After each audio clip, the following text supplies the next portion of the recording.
Tout en regardant la télévision, Samba Thiam garde un œil sur ses enfants Modou et Seydina, âgés respectivement de 10 et 7 ans. Il s'assure ainsi de la nature des images qui défilent sous leurs yeux. Quand ils descendent de l'école, après avoir appris leurs leçons, on leur donne un tout petit temps pour qu'au moins qu'ils se libèrent un peu. Mais eux, ils préfèrent passer ce moment-là avec le téléphone ou la télé. Monsieur les écrans.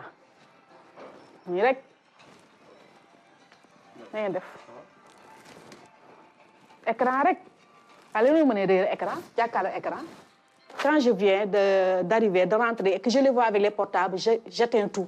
J'éteins la télé, j'éteins les portables. Même moi-même, j'éteins mon portable. Ou bien je le mets silencieux quelque part pour pouvoir les montrer le bon exemple. Et là, je les demande d'amener leur cahier, leurs exercices, on fait ça ensemble. Smartphone, tablette, ordinateur, télévision, jeux vidéo, les écrans attirent les enfants.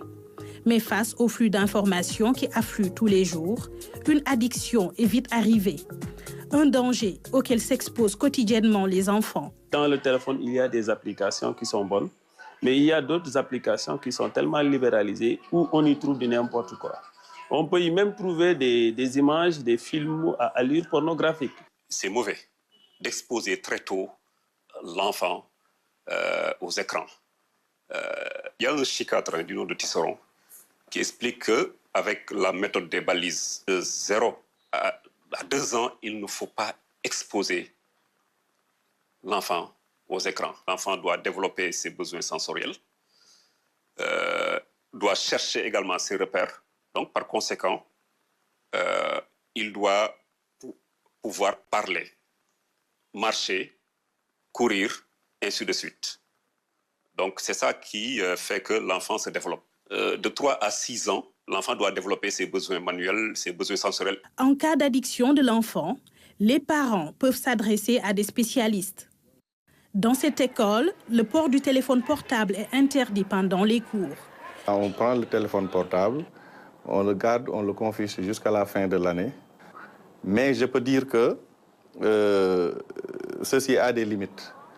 Parce que quand on interdit aux élèves d'utiliser le téléphone, c'est pour protéger aussi l'intimité des profs, surtout lorsqu'ils font leurs cours.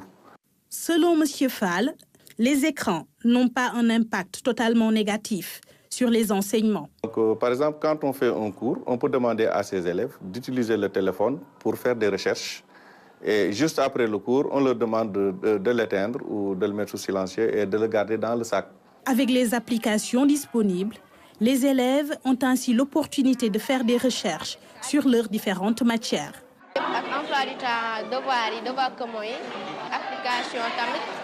Il y a des applications comme le Math Éducation et Duolingo qui sont très pratiques pour nos révisions, surtout pour apprendre l'anglais. Comme vous le voyez là, ce sont des exercices de PC. À l'ère de l'Internet, les écrans sont devenus quasi indispensables.